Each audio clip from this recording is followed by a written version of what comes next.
I'm Going Somewhere Else by Laura Morton. Fade in. Exterior field, early morning. A perfectly gorgeous day in east of nowhere, Kentucky in 1985. Sun shines on the healthy green rolling pasture by an old country road. A slight breeze rustles the leaves of the trees in the late morning warmth. Suddenly, across the road from the pasture, from behind a tall iron gate and a line of bushes, we see the face of a young woman, Meg Peggy, 20. She wears glasses and no makeup. Her long braided hair wraps around her head, frames her face like a halo. She exudes innocence and optimism.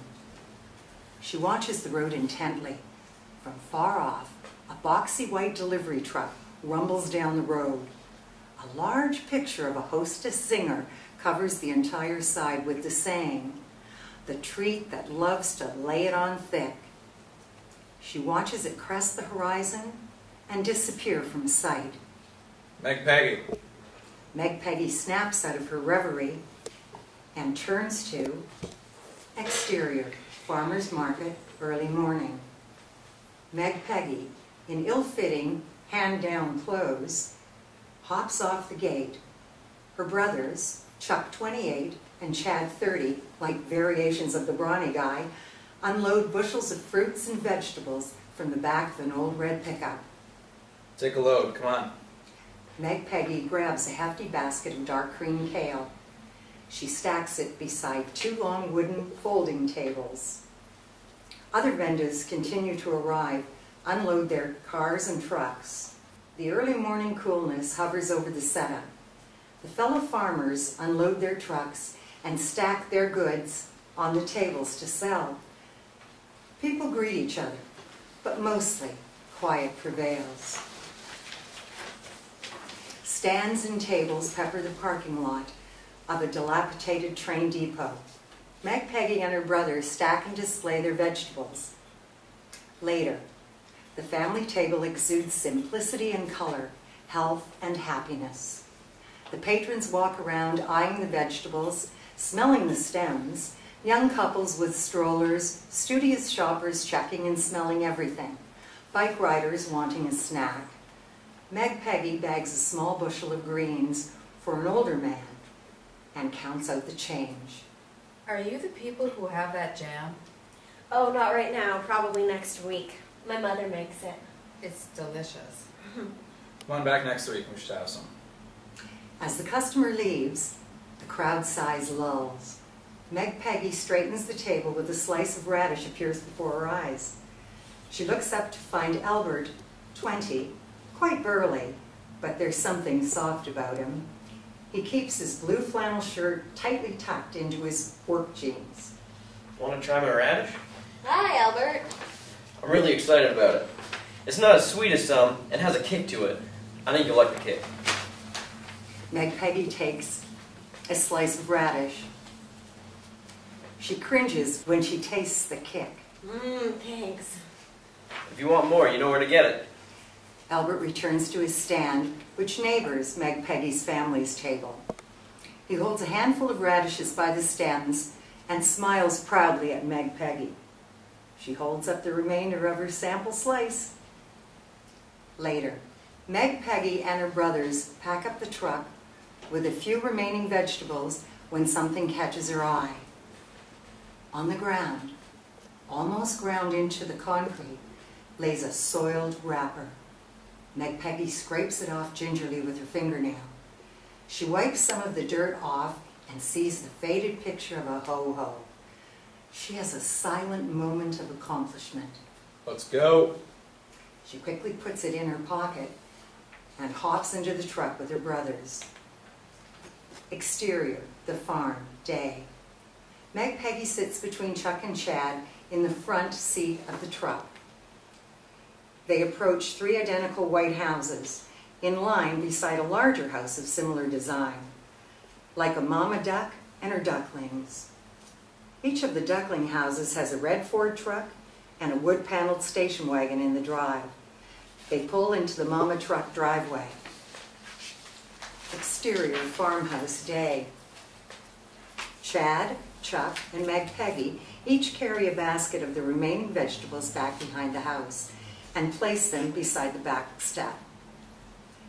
Margaret, her mother, 50, her hair in a bun, in work boots and a faded dress with apron, steps out of the back door. She rings the dinner bell beside the back step and walks back in the house. She returns, carrying a plate of fried chicken. Meg, Peggy, come on now and help Eliza, Elsa, and Izzy with the luncheon. Out the back door stroll Elsa, 32, Elsie, 30, and Izzy, 28. They look alike in their faded dresses, hair piled out of their faces, and pregnant bellies. Meg Peggy avoids their path. She lays her basket on a stool and goes in the back door. The sisters-in-law each waddle and carry huge platters of farm-fresh food. Chip, Chad, Judd? Charles, come on now. From a small slope comes Charles, her dad, 50, weathered in a flannel shirt, work jeans, and boots, along with Chip, 32, dressed similar to his father. The men approach the picnic table and have a seat. The women place the food on the table, shooing the flies away, and the eager fingers of the men. Interior, farmhouse, day. Meg Peggy runs up the stairs and into her bedroom. Meg Peggy slams the door behind her, listening to make sure no one followed her. Her sweet, modest room consists of weathered and worn furniture from generations back. The old floors creak and the curtains blow in the breeze.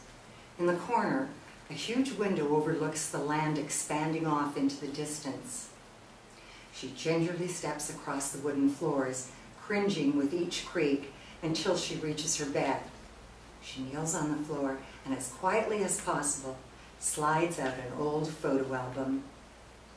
She smiles in giddy excitement as she looks upon the treasure. In the photo album, instead of photographs, the pages consist of a neat collection of advertisement pictures and store coupons for practically every processed food known to man. Twinkies, spray cheese, pudding cups, fruit roll-ups, marshmallow spread, Tab, Ovaltine, and much more. Meg Peggy looks upon the collection with pride and wonder and adds her neatly found new item with torn wrapper for a ho-ho to the loot. She straightens out the wrapper and in the tiny print reads, "Made in New York City."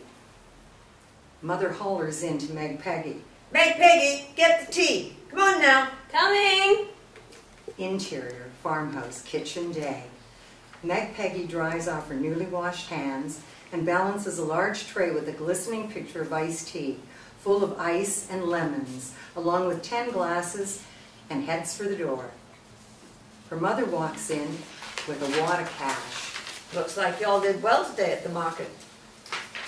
She takes a tin down from the top of the fridge and adds the cash. Yes, ma'am. A young boy, Chip, 4, zings past her and almost knocks her off balance. He runs out the back door, laughing and screaming. They're after me. Meg Peggy spins, but keeps the tray and the contents intact. The screen door slams, allowing a breath of silence before 2 more children, Chaz 2 and Lizzie 2, run hollering out the door. She gingerly steps out of the way. Exterior, the farm, day.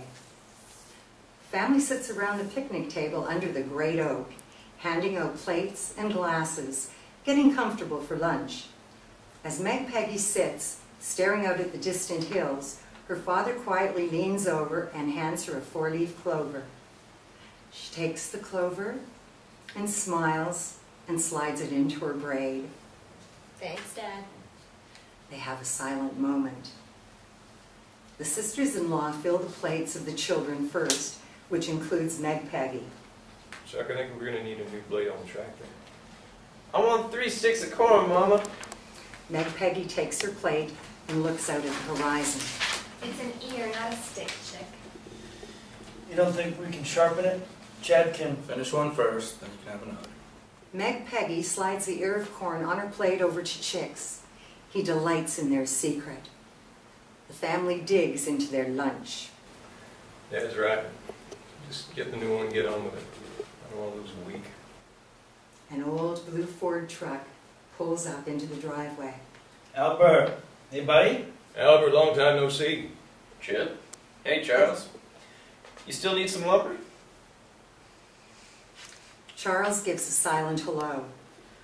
I'll see what kind of prices they have and let you know. Hi, Meg Penny.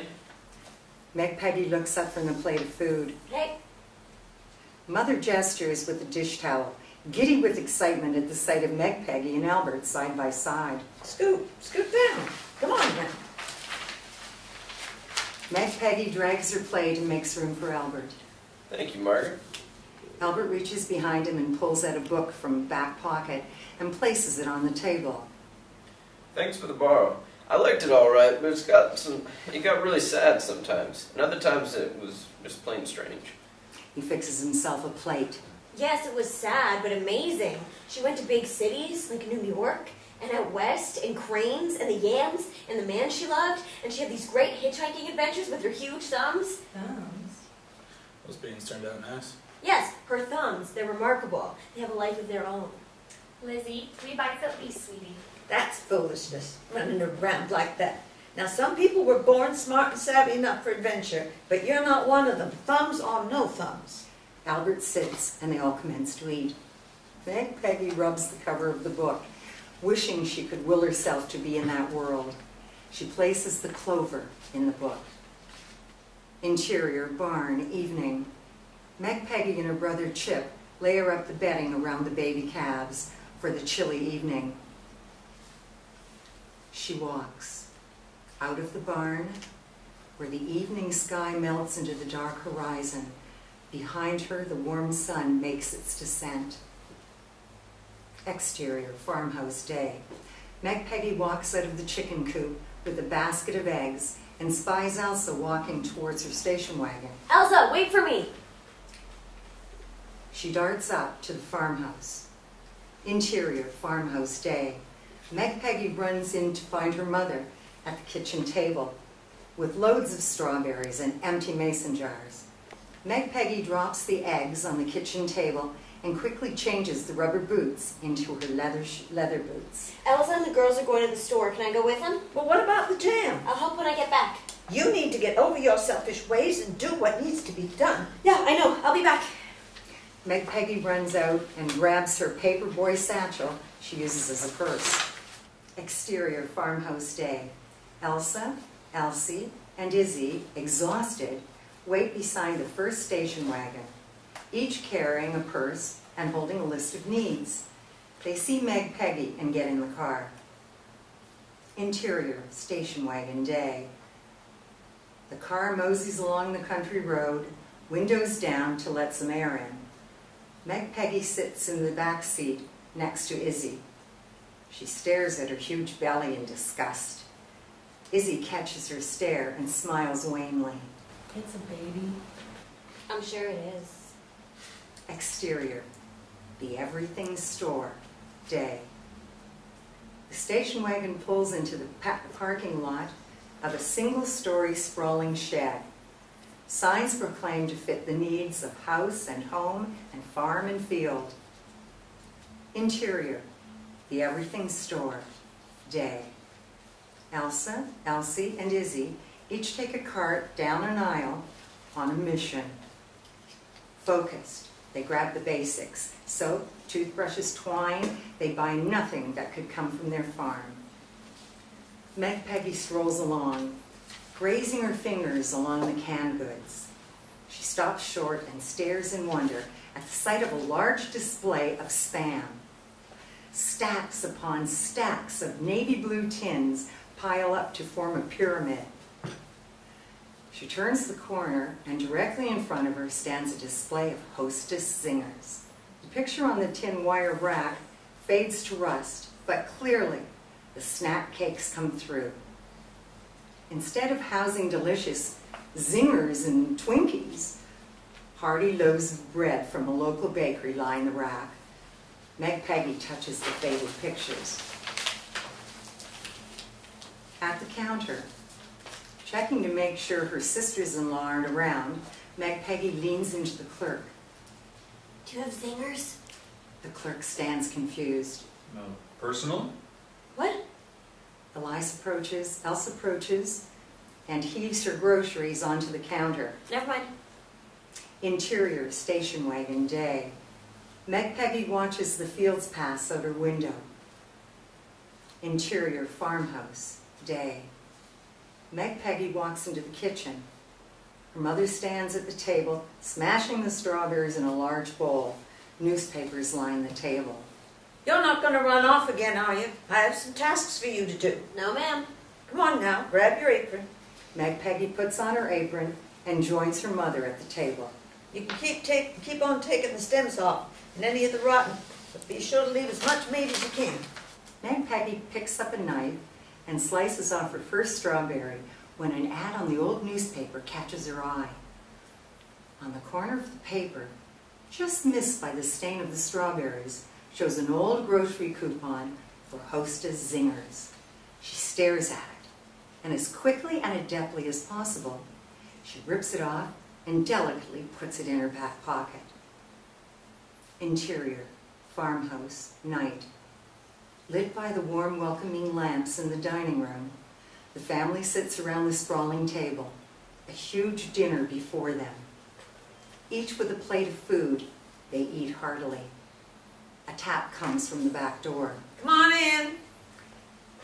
The smack of the screen door brings Albert into the room. Hey, hey. Hey, everyone. Meg Peggy, scoot down. Meg Peggy makes room again as Albert pulls up a chair to the table. Fix yourself a plate. Come on now. Will do, Margaret. Thank you. He leans across the table, reaching for every dish, and piles the food high. See the guy with the lumber today? Meg Peggy turns and dabs some mashed potatoes on her nose and turns to Chick. He giggles hysterically. I sure did, and well, he gave me one heck of a deal. Pardon my French. I'm taken. He places his plate down and digs in his pocket. Actually, he cut the price on enough lumber that I can start building the house, which means... He dumps out the contents of his pocket on the table. He looks through the lint and coins, washers and pieces of gum until he finds a dingy ring. He picks it up, cringes at its state, and sucks on it. He looks again, pleased by its transformation, then turns to Meg Peggy. How about it? Meg Peggy looks up, her mouth agape, to find a ring in her face, the dollop of potatoes still on her nose. Well done, Albert. Meg Peggy frozen in shock, so Albert picks up her hand and places the ring on her finger. He sits down and dips into his dinner. Oh, hold on now. Mother jumps up and rushes out. It all just seemed to work out. But, Does that mean we can finally merge those two back fields? It's going to do wonders for the potato crop. That's what I was thinking. you want me to marry you? What else are rings for? Rings are for all sorts of Well, things. who else are you going to marry? You can do it right out back. Here. And wear the dress we all wore. Married? Married? Hold on. I want the house to be finished first. Good man. That goes without saying. It's all set then. Margaret rushes back in and flash takes their picture with a Polaroid. For the bulletin. Even telephones have rings. Meg Peggy stares in utter shock at her family who all smile in delight back at her. Interior farmhouse night. The table has been cleared, but Meg Peggy remains in her seat, still in shock. She listens to the joyful goodbyes from her family and Albert and stares at the ring on her finger. Exterior farmer's market, day. Meg Peggy, with the same look of shock on her face, sits on the ground under the table, stares into the distance as Chad and Chuck put things in order. Albert, at his table, forces a smile and stares at Meg Peggy. Meg Peggy sees two pairs of shoes approach the table. A face appears under the table. Janine, 22, round and perky. Hey, Meg Peggy. Heard the good news. What good news? The impending nuptials, you silly goose. Meg Peggy watches Albert's feet approach the table. Janine stands back. Hey, Albert, you son of a gun. Joe? Janine? I completely saw it coming. Really? You were the last two from our entire graduating class without a ring on your finger. It was bound to happen. There were only 11 of us. What about Carl? It's probably best where he is. Yes, he's always liked Basin. Meg Peggy spies through the crowd of feet, the shoes of a woman who doesn't fit in with the Lax County crowd. She stands up, looking past Janine and Joe in their matching plaid shirts. Meg Peggy spies the woman in her tailored clothing, which consists only of dark grays and black, giving her a finished black and white photograph appearance against the wild colors of the farmer's market. Meg Peggy watches this woman, who seems amazed by the simplest of things, the sunflowers and loaves of fresh bread. As if drawing her like a magnet, the woman approaches Meg Peggy's table. Albert, Janine, and Joe continue in their conversation, unaware of Meg Peggy's missing attention. Meg Peggy stares at the woman as she picks up a jar of strawberry jam, when the words slip out before she needs to speak. Where are you from? The woman looks up, sweetly startled by the abrupt question. Here originally, but I moved away ages ago. Doesn't show. Yeah. No, not in a bad way. You just... Manhattan. You have a lovely display. I think I'll take some of this jam. Meg Peggy bags the jar, continuing to observe every detail of this woman. The woman pays and takes the jar to put in her large purse and pulls out a magazine to try and make it fit. Too much stuff, I suppose. The woman looks around and spies a trash can at the end of the rows of tables. Thank you. She walks away and tosses the magazine into the trash. Meg Peggy walks out from behind the table and watches this woman make her way through the crowd until she loses sight of her. She spies the magazine in the trash can, resting on top of coffee grounds, banana peels, and muffin wrappers. The magazine, The Metropolitan, lies there as if a light shines upon it. Meg Peggy can hear the angels sing. She delicately retrieves her new Bible. Interior, bedroom, evening. Meg Peggy, in her big reading chair, intently reads the magazine, The Metropolitan. She turns the pages slowly.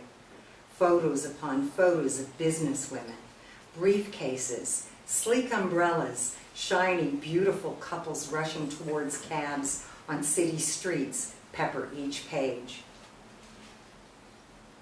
Out the window, in the fading light, Albert stakes out the floor plan of his new house. Exterior, Albert's house, night. Albert finishes laying out the stakes. He looks at his work with pride and hops in his truck and putters off down the street. Exterior, farm, day. Chuck pats the final board on the homemade hay baler. Chad breaks up a pile of hay. Meg Peggy stands and reads the magazine.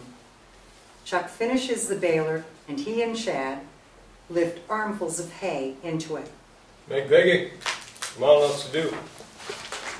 Without looking up from her reading, Meg Peggy, with just one hand, carries over a pathetic amount of hay and drops it in the baler. Her mother leans out an upstairs window. Meg Peggy, come on now. Meg Peggy does not respond, but continues to read and work. Suddenly, a dress comes over her head. We need to get this done, Meg Peggy. Mother and her sisters-in-law pull the dress down until Meg Peggy's head comes out. Her brothers watch for a moment and then go back to work. Later, Meg Peggy stands on an apple crate in the middle of the field. She wears the oversized wedding dress over her clothes, her rubber boots still on. Almost fits.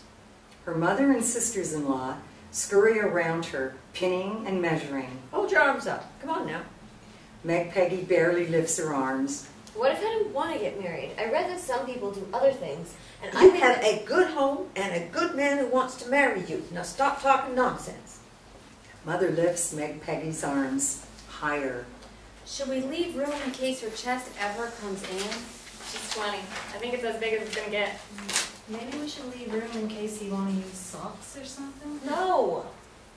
Interior, barn, early morning. Meg Peggy milks the Jersey cow. A mouse scurries along the wall of the barn and into a hole.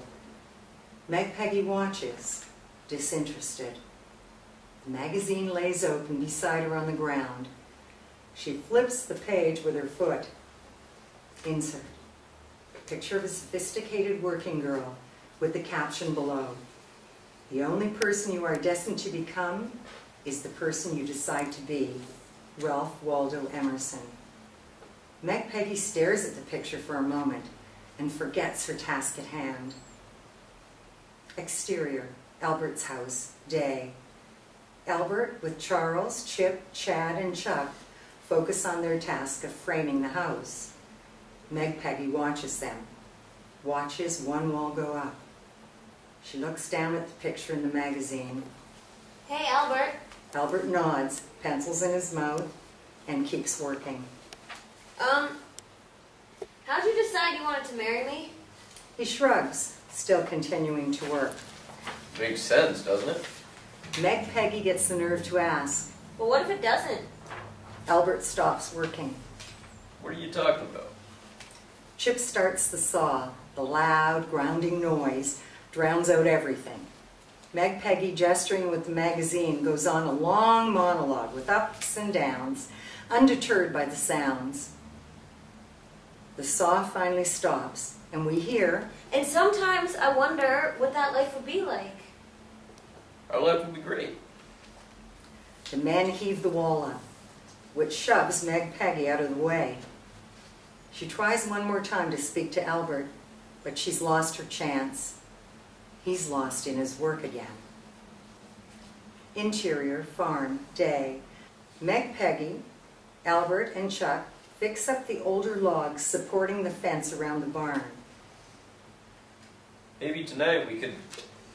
Meg Peggy, terrified about time alone with Albert, sees Mother walk out the back door and shouts for her. Hey, Mother, where are you going? To get the mail, where do you think? Meg Peggy drops what she's doing and hurries off. I'll go. Mother watches her and turns to Albert. I think this engagement's finally making her take on some responsibilities. Exterior, post office, day. Meg Peggy walks up the sidewalk in the small town to a tiny little blue and white structure with post office boldly hanging above the door. She heads in. Interior, post office, day. A little round woman, Bev, 60, perches on a chair behind the counter. She peers out the window with a huge pair of binoculars, her fingers holding a place in a bird-watching book. Meg Peggy approaches. Hi, Bev. Bev jumps. My lands, Meg Peggy, you scared the dickens out of me. She places the binoculars on the counter and turns her full attention. Let me get the mail for the farm. She scurries away and returns with a small stack of mail and a folded newsletter on top, the town bulletin. Insert.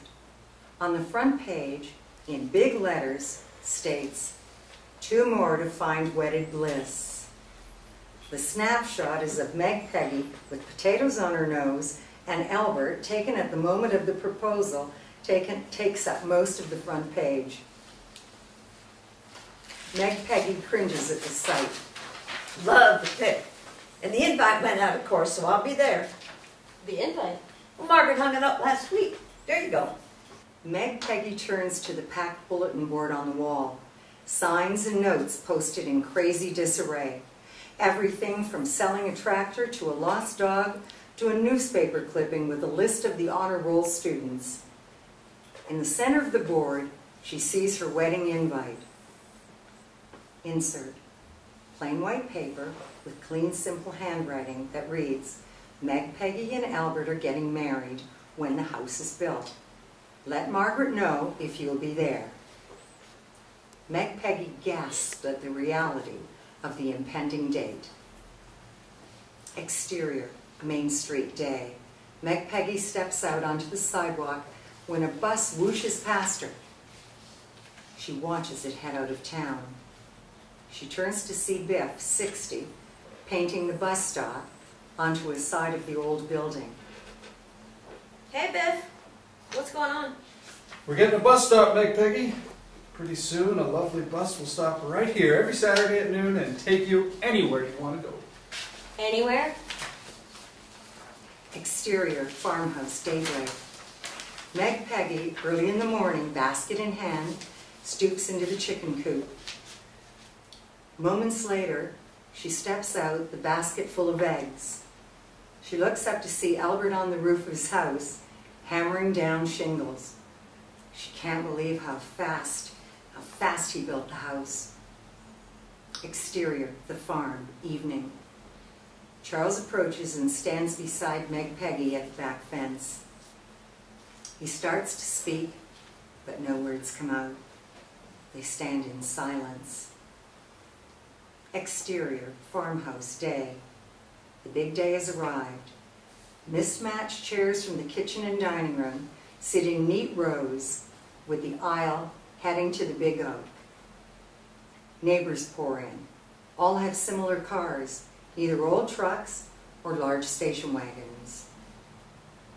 The picnic table holds the gifts, none of them wrapped, but each has a large bow. Rocking chairs, an axe, a saddle, 3 buckets, a basket, an open box of kittens. Mother walks out of the house, dressed the same, work boots, dress, and apron, but of much nicer fabrics. Interior, farmhouse, bedroom, day. Meg Peggy, in her wedding dress, watches the activity below her window. She opens her photo album of secret stash and flips through to the coupon for zingers. She looks at the clock, 11:45 a.m. She looks at the magazine. Outside, Elsa, Elsie, and Izzy each walk out of their own houses at the same time, their pregnant bellies even bigger. They heave themselves towards the crowd, followed closely by Chip, Chad, and Chuck, respectively. Chaz, Chick, and Lizzie run around them. Like Mother, they wear basically the same thing as always, but nicer, cleaner versions. Albert nervously heads out of his house. Work jeans, a button-down shirt, and nice shiny boots. He ambles over to the crowd of neighbors gathered under the great oak. He looks anxious and happy. Shakes the hands of the loitering men. A minister, 50, walks up and shakes his hand. The minister turns to the crowd. If y'all want to take your seats, then we can begin this blessed event. The neighbors muddle through, finding their way, and settle in the seats. 2 windows open wide to the living room of the big house, and piano music pours out. Margaret walks up the aisle and takes a place in the front row. Chip, Chad, and Chuck stand beside Albert. Lizzie and Chaz walk up, tossing dandelions on the ground, followed by Chick. Elsa, Elsie, and Izzy waddle up the aisle as best they can. Music changes to light, jaunty version of Here Comes the Bride. Charles stands at the back of the rows of wedding guests, waiting for Meg Peggy's arrival. She doesn't come. What's going on, Charles? Charles turns to the back door of the house, expecting to see his daughter. Nothing. Meg Peggy, come on now. Still, nothing. Mother gets up and walks with purpose to the back door, followed by the waddling Elsa, Elsie, and Izzy, stopping when she sees the large note nailed to the door, and hanging from the nail is the ring. Mother takes the note and the ring down and turns to the crowd. the entire wedding party and wedding guests. What's it say? Margaret studies the note. She's gone. What? It says she's gone. Who's gone? Meg Peggy, I would think. Where'd she go? Somewhere else. Mother holds up the note left by her daughter. It reads, "I'm going somewhere else." The unthinkable has occurred. They collectively turn to Albert, standing bewildered at the back of the crowd. Margaret slowly walks past the gawking faces to Albert and places the ring in his hand. His heart sinks. Exterior, road, day. Meg Peggy, in her wedding gown and old leather boots, trudges down the road with her old satchel bag and carrying her photo album of wrappers. Interior, farmhouse, day. The tin on the top of the fridge lay on its side, empty. Exterior, farmhouse, day. Albert walks through the crowd of family and wedding guests to the edge of the road. They all follow him and move as a collective and stare down the road at the white, billowy figure of Meg Peggy in her wedding gown, cresting the distant hill. Exterior, bus stop, day. Meg Peggy turns toward the bus stop when she sees the doors close and the bus pull off. She sprints to the moving bus and bangs on the door until the bus stops and the doors open. You need a ticket? Yes, How far? all the way. Exterior, Main Street, day. The bus pulls out of town as Albert turns onto the street. He looks around but can't see Meg Peggy. He turns to the wedding party and guests huddled together on the corner. He shrugs. In their bewilderment, they make their way back to the farm.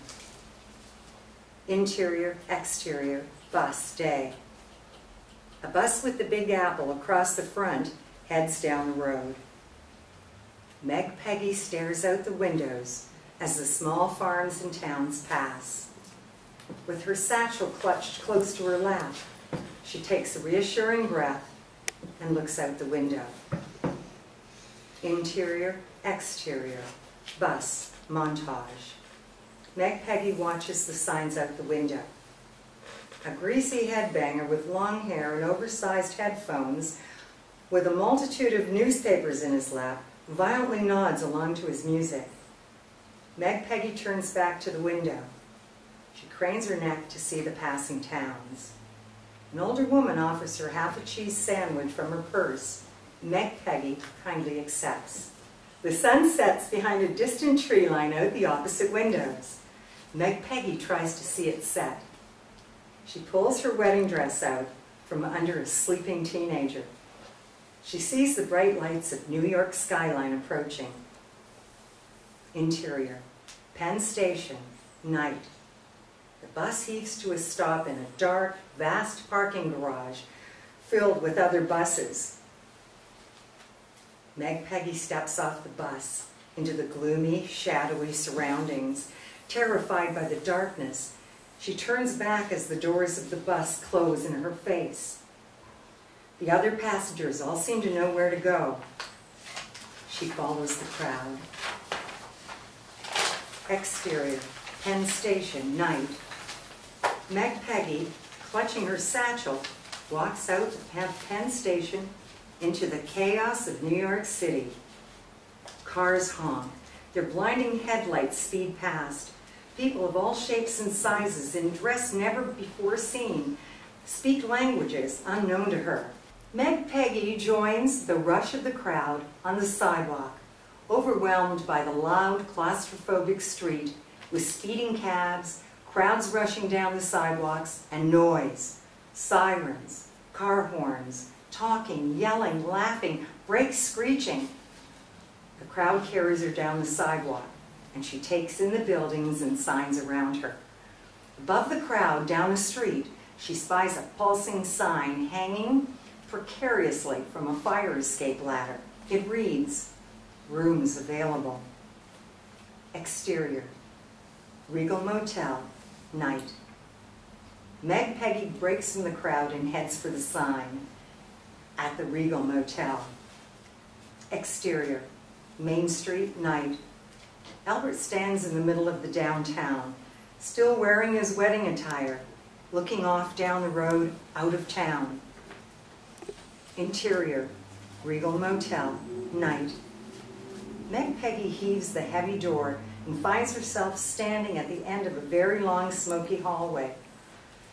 Dirty mirrors and old, oily wallpaper line the walls. A mouse runs along the wall and into a hole. A desk awaits her at the end of a long, dark, narrow lobby. The overhead lights flicker. She walks slowly to the end of the hallway. Beside the desk, a man in a gingy sweatshirt leans against a dusty table and snores. Behind the desk's bulletproof glass sits a small man reading a newspaper. I'd like a room, please. Frank, 75, the small man, looks up from his newspaper and eyes her. You have money? She opens her change purse, showing her cash reserve. In one swift movement, Frank slams a key on the desk. Interior, Regal Motel, motel room, night. Light from the hallway streams into the pitch-black room as Meg Peggy opens the door. She steps in and flips the switch. The ceiling light flickers before offering a low hum along with its pathetic excuse for light. The room consists of tall, stained walls of old wallpaper, a lamp, a bed, a small table, a hot plate, and an even gloomier bathroom. She sits on the bed and faces the only window opening to the glaring neon sign. Interior, Regal Motel, motel room, day. Morning sunlight squeezes into the room, highlighting the dust and dankness. Meg Peggy sits, unmoved from the night before, on the edge of the bed, staring at the window. As if coming out of a trance, she takes in a breath of her surroundings. She looks down to realize that her hands are shaking. She clasps them tight and gets up. Interior, Regal Motel. Meg Peggy, still in her wedding dress, slowly walks down the narrow stairs to the lobby, her photo album in hand. Morning. Frank grunts. His eyes never leaves the paper. Can you tell me where the Ho-Ho factory is? Frank looks up for a brief moment and then back to his newspaper. After an awkward moment, Meg Peggy gets the hint and walks to the door and looks past the smudges and dirt on the glass to the busy street beyond. She watches the people pass. Finally, she heaves the door open. The chaotic sounds of the city spill in. Exterior street, day. No longer covered in darkness, she can see the colors and tall buildings, the people rushing past, the cars flying. Meg Peggy looks up at the buildings, bumping into pedestrians rushing down the sidewalk. She steps out of the way and gets jolted by screeching brakes and a loud horn. Get out of the road, you nitwit! She hops back onto the curb and walks as the crowd sweeps her along. Passing apartment buildings, some with doormen, some with dirty doors, telephone shops and clothing stores. She stays on the block, running her hands along the side of the buildings, making sure not to get too close to the rushing traffic. Soon she sees something there vaguely familiar, a faded picture of a cornucopia of fresh vegetables. Interior, Farm Fresh Foods, Bodega, day. She walks into the swinging door, filthy with handprints and smears. She walks down the aisle of haphazard shelves and piles of items, everything from groceries to a spoiled box of rotting fruit, attracting flies. Farm Fresh? This place is not. She can't decide what to get. Everything seems both foreign and magical. The shelves go up towards the ceiling. She walks through the aisle as if in a maze and comes back to the front of the store and stops dead in her tracks. She sees a display of Hostess cakes with every kind available, and on the third shelf she spies a zinger. She can't believe her eyes. She studies them the way people buy records or books. She picks them up and reads the contents, examines the packaging, and considers the purchase. Hey! Meg Peggy turns around in fear. What? Suddenly, from behind the counter, seeming to emerge from the cigarettes and lottery cards like the Cheshire Cat, a face appears. This is Ducky, 85, who seems, with her makeup, to be a cross between a geisha and a clown. Scarves and fabrics drape around her, her rich textures along with heavy jewelry. She clings to her favorite and most decorated accessory, her cane. Are you getting something or not? Of course, yes, I am. Of course, sorry. She grabs a package of zingers and 2 cupcakes and walks over to the counter. You're not one of those kids looking to pocket what you don't have the money to pay for, are you? No. I couldn't decide. I'm sorry. I'm starving. I've never tried them. They all look really good. And Fine. It's $1.25. Meg Peggy reaches in for her coin purse and pays. Have you ever had them? No, I'm sure I have. Ducky expects the girl to leave, but Meg Peggy stands at the counter and delicately opens the zinger package. She takes out one of the cakes and takes a bite. Tears rush to her eyes. Ducky watches in partial fascination, partial disgust. A wiry businessman walks in and buys a packet of mints. He doesn't know what to make of Meg Peggy and her private moment. So he and Ducky handle the transaction in silence. Meg Peggy smiles at the customer. Hi. The customer hurries out. She turns. Would you like a bite? No. Just a taste? It's even better than I imagined. Oh, do you have a pen? Ducky stares at her for a moment, not sure how to figure this girl out, but finally gives in and hands her a pen. Meg Peggy slams her photo album on the counter and flips through the pages until she finds a soiled zinger wrapper taped to the page. She puts a big check next to it and 5 stars. She looks up, expecting Ducky to be thrilled as her, but she is not. Do you know where the Ho-Ho factory is?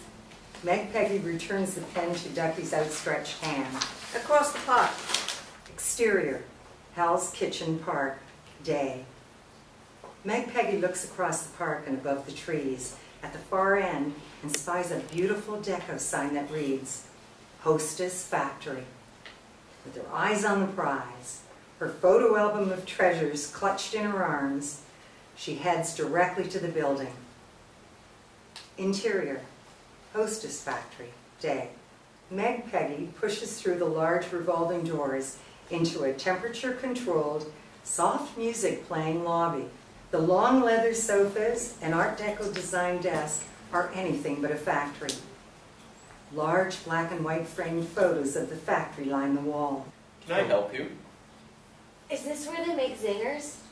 Are you for real? Where's the factory? Who knows? Mexico or Canada or France? Shipped away years ago. Are you interested in a room? A room? This is a hotel and condominium. This hits Meg Peggy like a ton of bricks. Interior motel room, day. Meg Peggy walks out of her room into the hallway. Past the stairs, an old grimy payphone hangs on the wall. Meg Peggy takes out her change purse and picks up the phone. She looks down at her wedding dress, takes a breath, and hangs up the phone. She has a new resolve. Interior, Farm Fresh Foods, Bodega, day. Meg Peggy walks into the shop, a strange new vigor to her step. The factory's gone. So, you found it? It's not even a factory anymore. Well, what did you think it was? A factory. I was going to get a job there, putting cream filling in ho-hos or frosting on zingers. Meg Peggy waits for comfort from Ducky. There's a sign posted on the door that reads, "No loitering." Please follow it. Meg Peggy's taken aback, walks out the door. She stands just outside the door, reading the sign in question, then swings the door open again. The door also says that you sell newspapers. Could I please purchase one? Which one? How many are there? Ooh, about 100. Oh, wow, that's a lot of news. See, I just need to find a job, and I always heard the place to look was in a newspaper. Ducky slams one on the counter. $1.50. Meg Peggy takes out the cash and leaves it on the counter. Bobby, 45, with a fitted suit and not a hair out of place, walks in and directly behind the counter. You're not giving newspapers away, are you? She's paid for it, Bobby. Meg Peggy heads out the door. Exterior, street, day. Meg Peggy clutches her newspaper, still crowding the buildings, staying away from the curb and the street beyond as she continues to eat the cupcakes. She stumbles onto exterior, Hal's Kitchen Park, day. She walks through the gate to the large, oblong circle of benches. She flops down on a bench and surveys the others. Studious young men and women sitting alone. An older woman crocheting. A homeless man sleeping on a bench. A small group of girls gossiping. And lots of pigeons on the brick ground. She tries to make eye contact with her neighbors, but no one looks at her. She opens the newspaper and searches for the classified section. She reads a few positions before grabbing a pen out of her satchel and circles an ad. She lets down the newspaper to find an old man sitting beside her, eating soup and staring at her. Exterior, street, day. She continues down the block, past the park, and comes upon a restaurant. She checks the address with the newspaper. Interior, restaurant, evening. Meg Peggy tightly follows a waitress as she weaves through the busy restaurant. She tries to keep up, but her wedding dress snags on a chair, and she rushes to the outdoor of the restaurant and runs smack into another waiter. Dishes go flying. Exterior street, day. Meg Peggy passes the restaurant and heads next door to interior, small boutique, day. Two sales clerks stand in the back corner of the shop gossiping with each other when Meg Peggy walks in. Are you lost? I'm here about the job. They stare at her for a brief moment. Silence. They continue to stare. Is that a wedding dress? Meg Peggy looks down at her dress. They stare, unresponsive. So, I probably... Silence. Meg Peggy turns and leaves. Exterior, brownstone apartment, day. A row of brownstone apartments squeezes into the block around the corner of the boutique. Interior, brownstone apartment, day. Meg Peggy stands in the threshold of a brownstone apartment. A woman, holding two squirmy twins, attempts to hold a conversation. The twins are a breeze, and the boys are nothing at all. 5 boys scream through the hallway behind the woman. Just the 7 of them? Mm-hmm. They're perfectly dear. Shrieks come from the other room. Do you like dogs? As if on cue, a Great Dane runs out of the house and pummels Meg Peggy. Exterior, street, day. On that same street, just past the brownstone apartments, stands a tall, modern office building with windows stacking up to heaven. Interior office, day. Meg Peggy sits behind the receptionist's desk in a huge office. The phone rings. She picks it up. Steiner, Smith, Mattingly, O'Toole, Weller, Katz, Pike, Marshall, Turping, Keim, Hughes, and Coombs. Can I help you? Before she gets through the entire name, another one rings.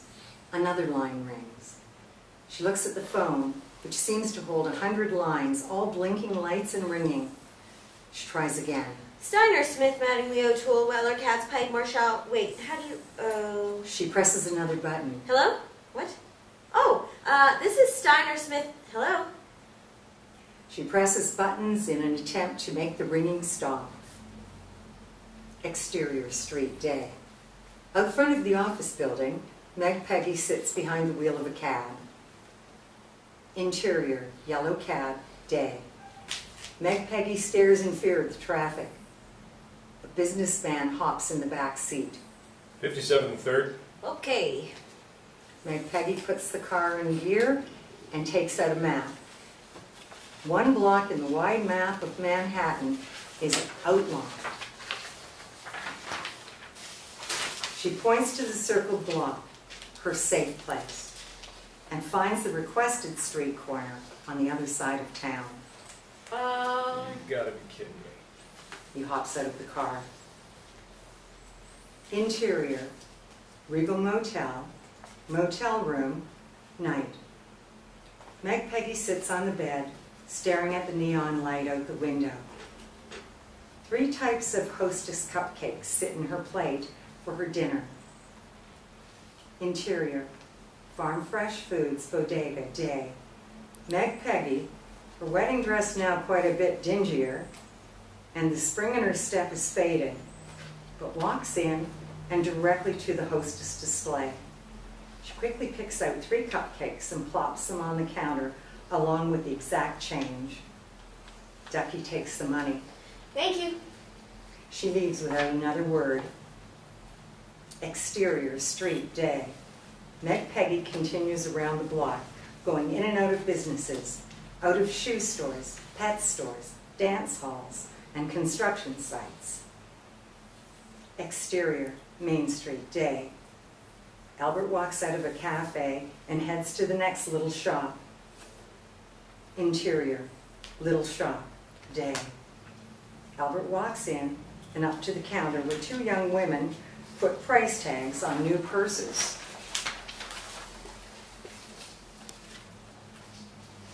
Hey, y'all, any sign of Meg Peggy? Meg Peggy? The 2 girls shake their heads no. Albert nods, understanding. Exterior, street, evening. Dejected, Meg Peggy walks down the street as the sky gets darker. Interior, farmhouse, evening. The family and Albert sit at the table. Silence as they eat their supper. An empty chair marks Meg Peggy's absence. Interior, Royal Motel, motel room, night. In the dark motel room, Meg Peggy lays on the bed, on top of the blankets. She flips through her photo album. She has a lot of check marks. Interior, Regal Motel, day. Meg Peggy walks down the stairs and leaves the keys on the counter next to the same little man, sitting behind the newspaper. Thanks, Frank. Frank takes the keys, not removing his eyes from the newspaper. Interior, Farm Fresh Foods, Bodega, day. Meg Peggy walks in like the other mornings, but more dejected. Her wedding dress is now horribly distressed. She picks up 3 cupcakes. Hey, What was he stealing? where are your other clothes? Meg Peggy looks down at her disheveled, dingy, wrinkled wedding dress. I didn't bring any with me. From where? I would just like to buy these, please. You on the run? No. No, ma'am. I don't think so. What do? You find a job? No, not yet. Well, what kind of a job are you looking for? I don't know anymore. I just wanted to try something, you know? Something new. She tosses her money on the counter and opens a package. Ducky watches her. You know, I could use some help around here. There's not much money, and it certainly isn't anything glamorous. Meg Peggy looks up, tears in her eyes. Really? Well, finish your ho-ho, and then we'll find something for you to do. Meg Peggy delights in her dessert and her newfound fortune, and excitedly speaks with her mouth full. I can't believe I got a job in a big city like this. Oh, it's not that big, and it's not that great of a job. You know what? I don't know your name. Ducky. Ducky? Really? Like a duck? Like a duck. My name is Aurelia, but that never stuck. I'm Meg Peggy, named after my mother. That did stick. Oh, it's nice to meet you. Later, Meg Peggy aggressively mops the floor, smiling all the way. Bobby walks in and directly behind the counter and opens the drawer. He counts the money. Waiting at the door, Sylvia, 35, pregnant, but still sleek and stylish, touches her flawless hair. Bobby looks up long enough to see Meg Peggy. Where'd you find the street urchin? Hello, Bobby. How is it possible that you continually bring in less money every day? Bobby, please, let's go. Don't mind me. I just hired a new employee and You what? Bobby looks over at Meg Peggy, who looks up and waves from the mopping duties. I thought she was another one of your homeless that needed saving. she just moved here and she needs a job and I'm... Not again, Mother. I think she'll be great. The last 4 employees you had stole from you. Have you ever stolen anything? He glares at Meg Peggy. Oh, well, only kind of. No. Have you seen her resume? Called her references? Look at her, for God's sakes. What's your name? Meg Peggy tries to straighten the front of her dress. Meg Peggy. Bobby stares at her for a moment. What was your last job, Meg Peggy? My family's farm. Oh my gosh. You're killing me. Oh. Killing me. Bobby slams the cash register drawer closed. Fine. Hire your farm girl, but if she screws anything up, she's gone. He storms out, followed by a stoic Sylvia, leaving behind silence. Meg Peggy looks at her smopped floor, and Ducky at her register. Finally. Well, you do have to do one thing before you come back tomorrow. Change your clothes. Interior, Ducky's apartment, early morning. Small and claustrophobic, but rich and colorful tapestries. Scarves, fabrics swoop across the cramped apartment. Heavy furniture with animal skins lie atop the bed. And deep, red, thick shag carpeting covers the floor. Meg Peggy walks in complete wonderment. She takes in the small artifacts from all over the world and sees pictures of Ducky framed around the walls. She's a gunslinger, a gangster, a lion tamer, an explorer, a pilot, a ship captain. Meg Peggy examines all the photos. Have you really been to all these places and done all these things? Yep. Long ago. Do you have a favorite? Ducky nods. Which one? I don't have a picture though of that one. Why not? Oh, it was fleeting and wonderful. Nairobi. It sounds as if it's a world away. Meg Peggy touches a silk wrap draped over a chair. She smiles at its delicateness. Do you still travel? No, I stopped years ago when my son was born. I wanted to give him a stable life, so I thought, bought the store and, enough of that. Let's put you in something beautiful. Ducky goes to an enormous mahogany wardrobe and opens the doors. Clothes of every fabric, print, size, and shape bust out. She pulls out various clothing pieces and piles them on the bed. Meg Peggy watches in astonishment. Ducky? What, baby girl? Thank you. Exterior, Ducky's apartment, day. They walk out of Ducky's building onto the sidewalk. Meg Peggy in flowing, colorful clothes from Ducky.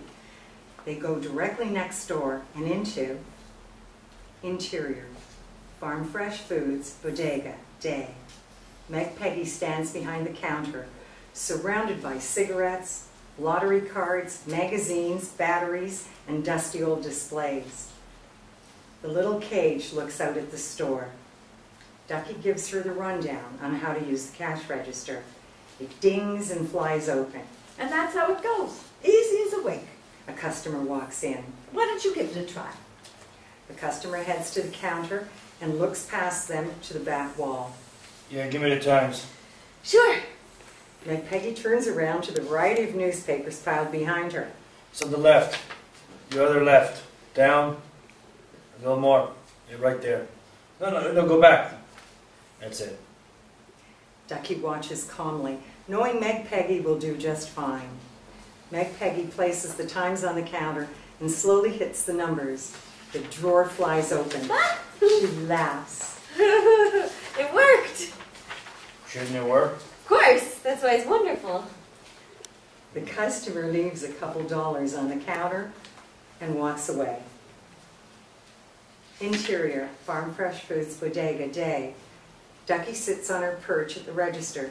Meg Peggy stands on the top of a ladder, taking down the contents of the highest shelves. Dusty bottles of wine, a box of plastic spoons, and 3 cases of Christmas chocolates, caked in dust.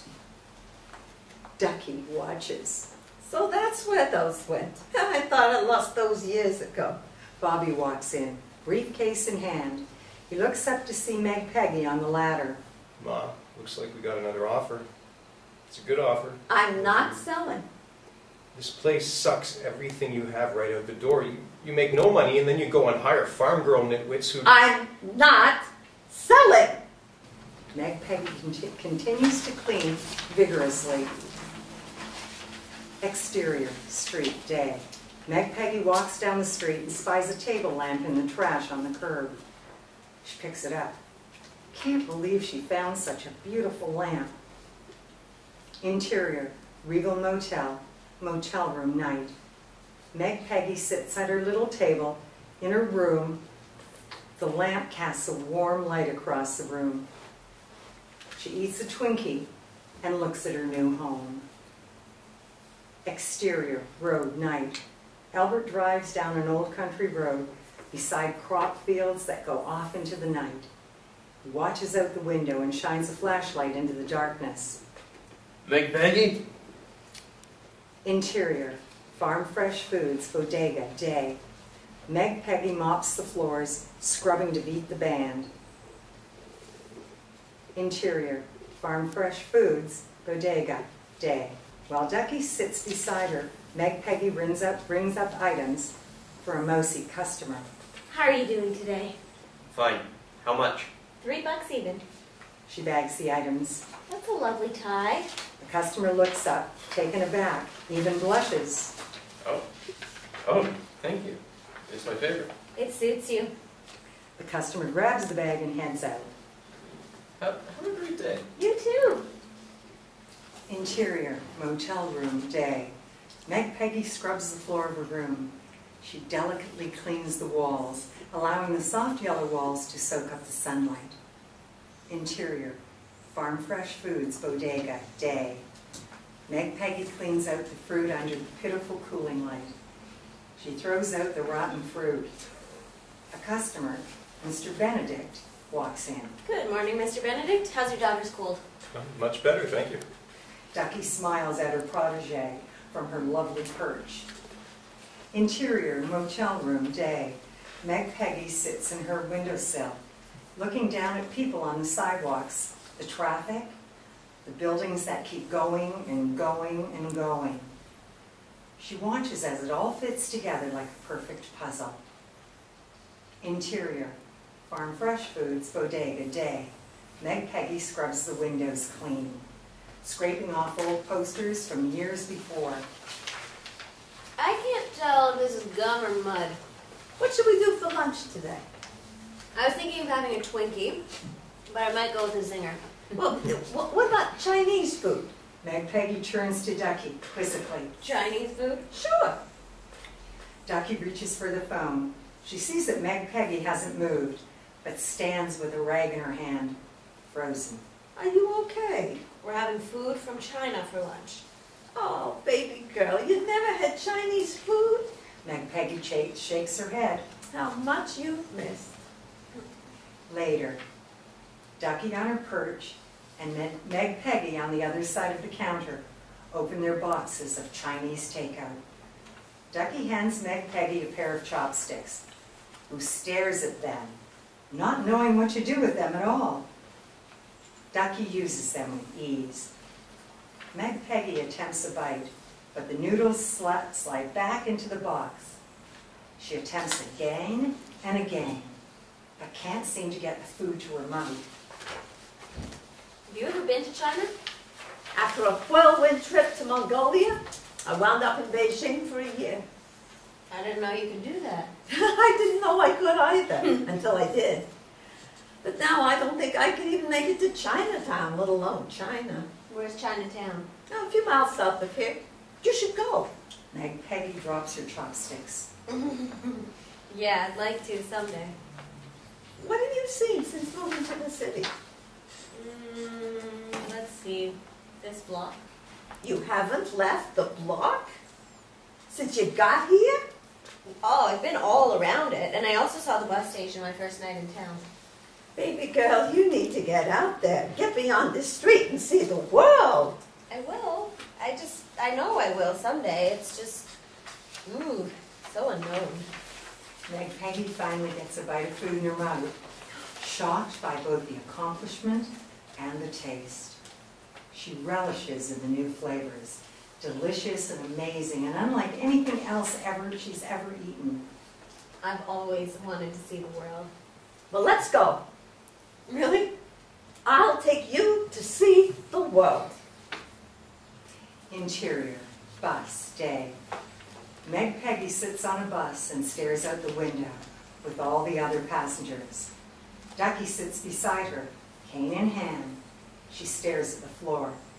The bus pulls to a stop. Chinatown. Exterior, Canal Street, day. Meg Peggy steps off the bus and reaches out to help Ducky down the steps. When finally on firm ground, Meg Peggy looks up at the new world she entered. Together they walk down the street. People crowd around them. Ducky, amused at Meg Peggy's wonderment, her own sea legs return. The sun shines differently here. She walks up to a small shop selling an array of fish chilled on ice and buckets of crabs. She pulls one out. A Shanghai hairy crab. Can you believe it? She delicately returns the crab to the bucket of water and nods to the proprietress. Meg Peggy can't believe this world exists. They continue to walk down the street under an awning selling beautiful lanterns, all hanging from above. Ducky watches Meg Peggy. The proprietor sits in his chair and nods at them and the other potential customers. About to walk off, Meg Peggy hears something absurd and magical. Ducky speaks fluent Chinese to the proprietor. Meg Peggy watches this charming conversation without understanding a spoken word. Finally, the proprietor nods and steps inside the small shop. Appearing no bigger than a large closet, he returns with the most beautiful of all the lanterns hanging above them. Ducky pays him. He tries to refuse the money, but she insists. After the transaction, she heads out as if it were the most normal occurrence. A shocked Meg Peggy follows. Ducky. Yes, baby girl? What did you say? Oh, not much. Actually, I wasn't sure how much of the language I remembered. But it turns out I still remember quite a bit. Here, how do you like it? She hands Meg Peggy the lantern. Meg Peggy holds it up. One of the most beautiful things I've ever seen. Yeah, beautiful. How about we find a nice place to sit down? Meg Peggy, delicately holding and looking at the lantern, follows Ducky around a corner, only to look up and find herself in Little Italy. Exterior, Mulberry Street, day. Elation and awe erupts in Meg Peggy as the sights, sounds, and smells change drastically. Ducky leads her knowingly to a little cafe. Interior, cafe, day. Meg Peggy and Ducky walk into a small cafe with about 4 tables under soft lights. No other patrons about. Ducky sits and exhales her gratefulness for the rest. Meg Peggy walks directly over to the assortment of pastries placed under the glass. Look at all these. An older woman walks out. Celia, clearly the owner and baker of the establishment. Her heavy Italian accent comes through. Hello? Hello, what do you want? What can I get you? I'd love a nice espresso. Of course. Celia takes a delicate little mug and makes an espresso. Meg Peggy watches the steam and the hot, thick liquid drip into the cup. Celia brings it over to Ducky. Oh, grazie. I miei piedi sono così stanco. Certo, certo, che stasera bello. Grazie. Meg Peggy watches the exchange, again in amazement. Celia returns to Meg Peggy. What can I get for you? Oh, I don't even know. They all look so delicious and too beautiful to eat. How about one of these? Celia reaches in and takes out a layered pastry. Meg Peggy nods with excitement. What is it? Tiramisu. Tiramisu. Celia smiles and carries the pastry to the table with Ducky. Enjoy. Meg Peggy sits across from Ducky. She stares at the pastry, but doesn't dare disturb it. Quiet music plays above them. Aren't you going to try it? So beautiful. What if I take a bite and I don't like it? Or it's not as good as a hobo or a ding-dong? And what if this perfect day... Baby girl, it's worth the risk. Meg Peggy slowly takes her first bite. The taste sets in. She closes her eyes. Wonderful. Exterior, Mulberry Street, early evening. They step out onto the street, fully refreshed. They walk north. Interior bus, evening. Meg Peggy watches the world change outside the window. The bus pulls to a stop in a strange median in the road, when suddenly a bell rings. She looks up. A huge mechanical clock looms above the road. The mechanical men hammer the bell. The sky gets darker. Ducky watches the people milling about on the street. Exterior street, Times Square, night. Meg Peggy and Ducky step off the bus and join the crowd of Times Square. The lights, sounds, and beauty surrounds them. I haven't been here in years. I used to hate the noise and the people and tourists and lights, cars passing, but really it's Beautiful. Yeah. Above the traffic and the conversations and laughter, Meg Peggy hears music. In the median, with people passing and rushing along, a violinist stands next to the open violin case and plays Vivaldi's Violin Concerto in a minor RV 356 Allegro. Lights and music surround her. Meg Peggy lets all the wonderment soak in. Ducky smiles at the end of a good day. Exterior, Farm Fresh Foods Bodega, night. Meg Peggy and Ducky stroll down the street, elated. Interior, Farm Fresh Foods Bodega, night. They walk into the bodega, their excitement clear. They stop suddenly as they both notice Bobby, very angry, standing in the middle of the store. Bobby, Where have you been? Around the world. what do you want? I want you to realize that you're completely incompetent. It appears that you made a mistake on the ordering. They look down and see that strawberries cover the floor. Boxes and boxes overflowing with strawberries piled in the small store.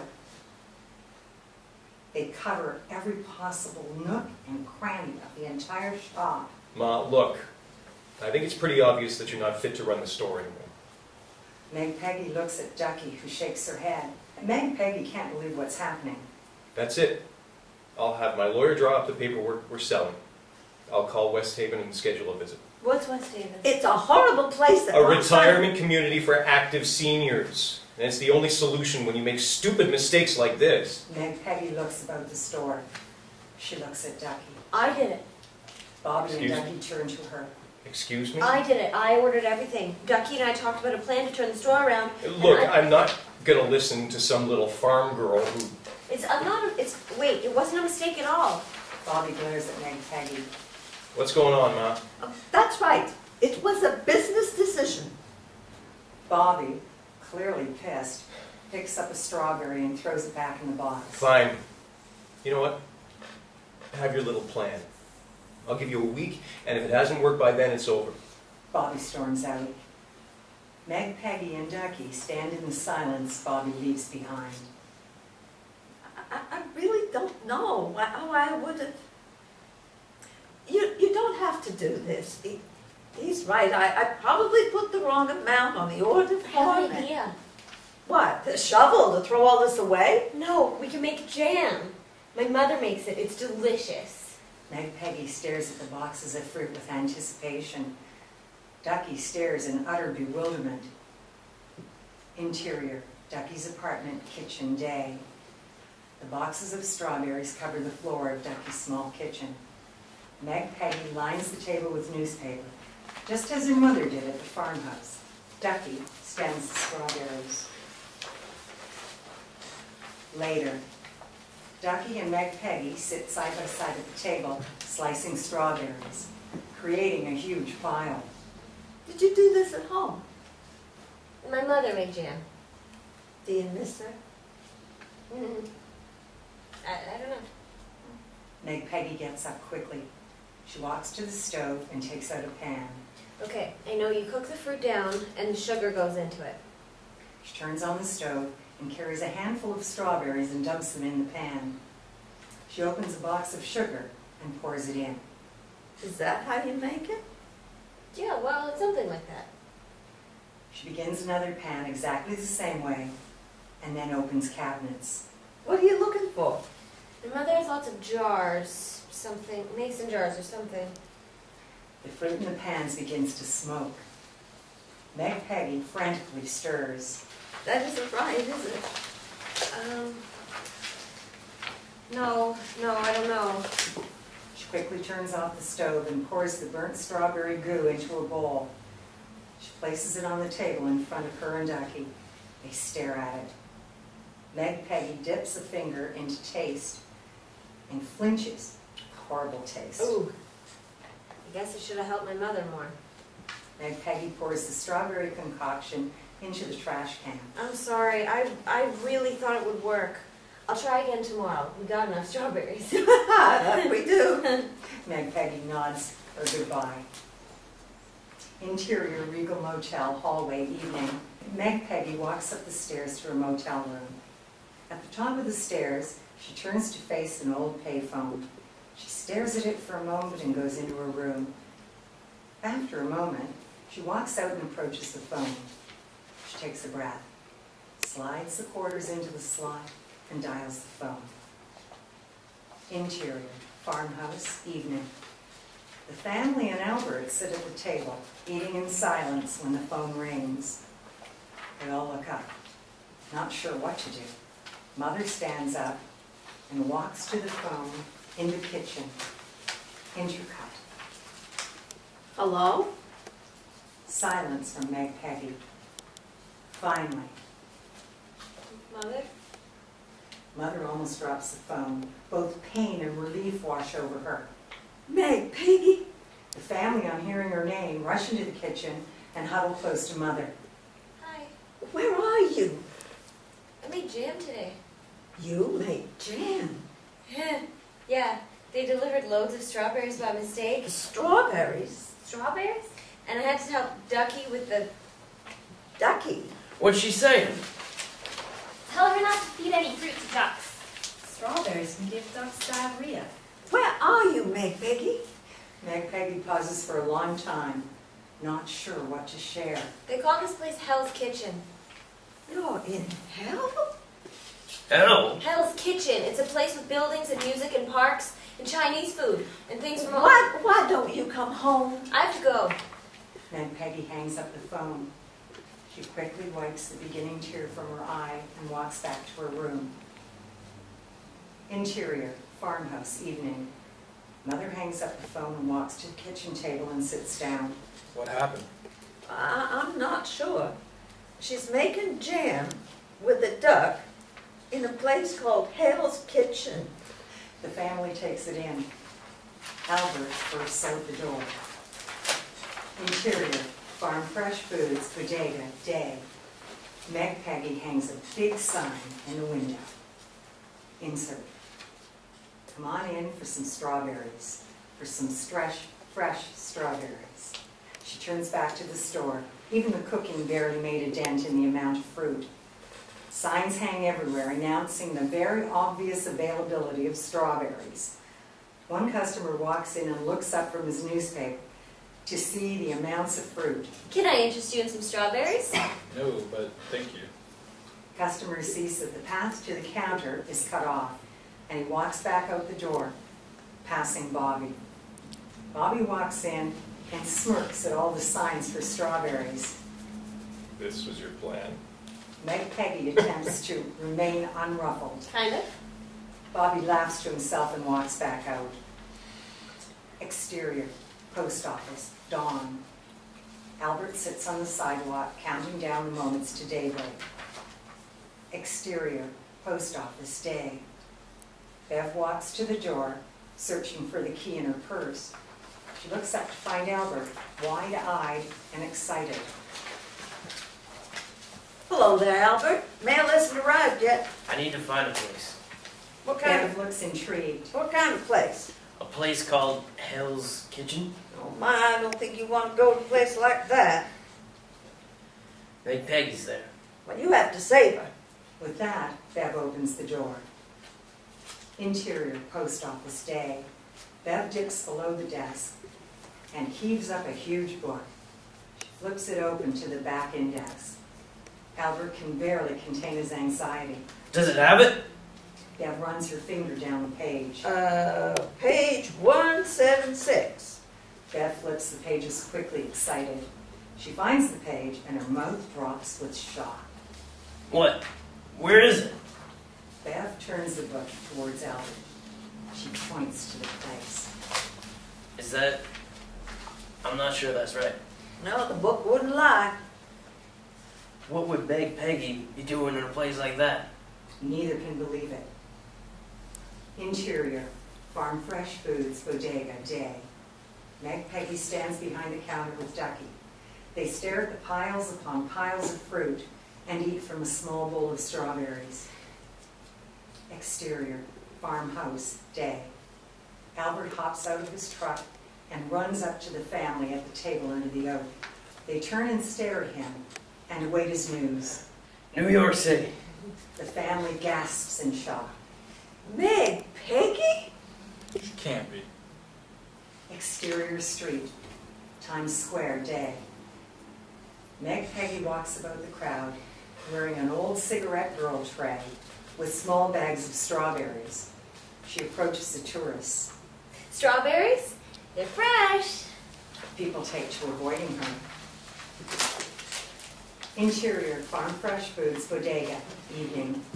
Meg Peggy returns with the still full tray of strawberries. I know there's something we can do. Oh, don't you worry about it, baby girl.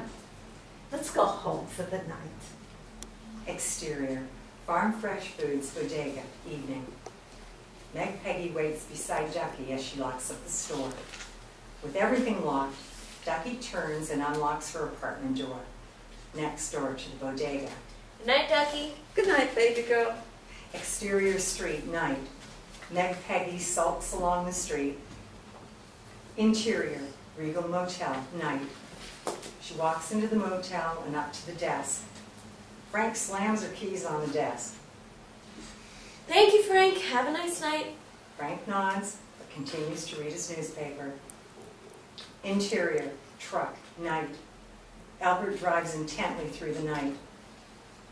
Exterior, Farm Fresh Foods, Bodega, morning. Meg Peggy walks down the street towards the bodega in the early morning light. She meets Ducky as she walks out of her apartment. They both see at the same time that something is wrong. Shattered glass covers the sidewalk. The door hangs ajar. Meg Peggy pushes the door open. Interior, Farm Fresh Foods, Bodega, morning. Meg Peggy and Ducky walk in to view the wreckage. Smashed strawberries lay about the floor, their juice oozing. Items strewn about, left from the turned over shelves. Somebody completely ransacked the place.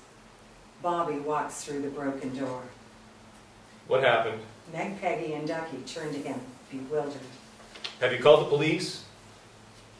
Interior, Farm Fresh Foods, Bodega, day. 3 police officers take notes and pictures of the crime scene. Meg Peggy walks around. The store looks worse than it's ever looked. Police officer 1 examines the door. He calls Bobby over. It appears that the door wasn't locked. What? You can see here the door open without issue. Technically, the break-in wasn't a break-in. But I locked it last night when we closed. No, you didn't. I can't believe this. Officer, my mother has senility issues, and clearly it's turned into... No, I was there. I saw her lock it. But it wasn't locked, which means she didn't lock it. He rubs his forehead in aggravation. Meg Peggy sees his hand has been cut. You say you did witness her locking the door? Yes, sir. Meg Peggy watches as Ducky slowly takes it all in. The destruction of her store. You're an employee here? Yes. I'd like to get a statement from you. Okay. At that moment, Albert walks in the door, stepping on the broken glass. Meg Peggy? You, sir, this is a crime scene. Please remove yourself from the premises. Meg Peggy turns to Albert, shocked. Albert? You know this man? Yes. I'm her fiance. Your fiancé. Ducky sweeps up a small pile of broken glass, barely making a mark in the mess. Whoa, don't do that just yet. We don't want you messing with the crime scene. What are you doing here? I'm here to save you. Can we please finish this interview? Of course. Elsa walks in at that moment, carrying her newborn baby. Is she here? Yes, talking to the police. Oh my word. It's worse than we thought.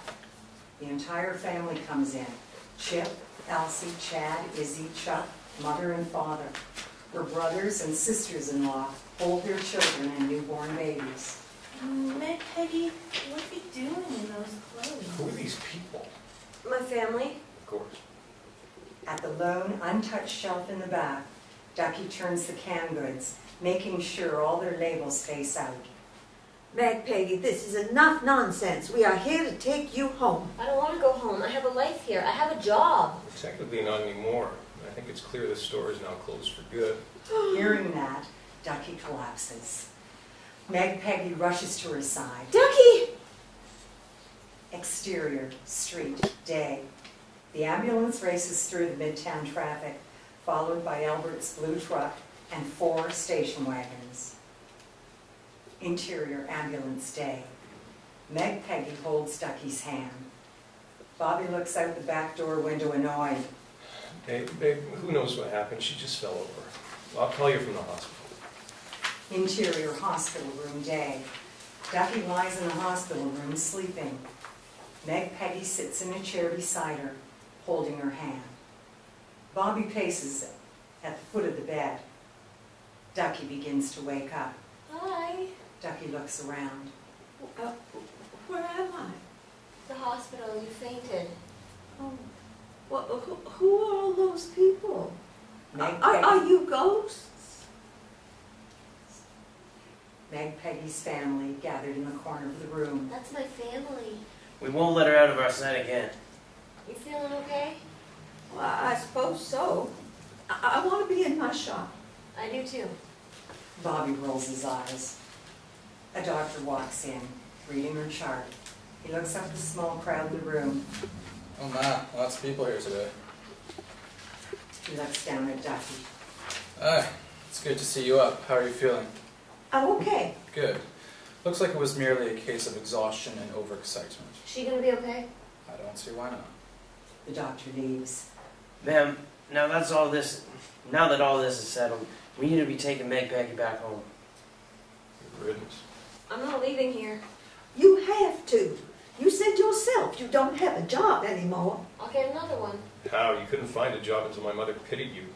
How do you think you'll find another? I don't know, but I will. Maybe you weren't meant for the big city. Ducky winces. But You belong at home with your family. no, I belong here. Well, clearly you don't. Meg Peggy, it's time to go home. Meg Peggy looks to Ducky for answers. Baby girl, maybe it's for the best. You have a family and a life down there. This hits Meg Peggy in the stomach. How can you say that? What about adventure? Look where adventure got me. Go home. Interior, Regal Motel. Motel room, day. Meg Peggy walks into her room. The once dank, dirty place now has a sweetness to it. Beautiful old hostess posters hang on the walls, and the Chinese lantern hangs from the ceiling. Natural light streams in. Her family follows her in. Her mother and sisters-in-law go through all the drawers. Elsa finds the wedding dress in the closet. What happened to it? Got a little dirty. The dingy dress hangs limp on an old hanger. While her family packs up her belongings, Meg Peggy surveys her now very lovely room. She sees everything that reminds her of her adventure. The lamp from the street, a torn paper that reads gelato, a package of zingers, chopsticks, a beautiful little flag from Chinatown, a bus token, a newspaper with the circled classified ads, and one of Ducky's scarves. I don't know how someone can live in a place like this. Claustrophobic, that's the word. Do you always hear traffic sounds like this? How do you get anything done?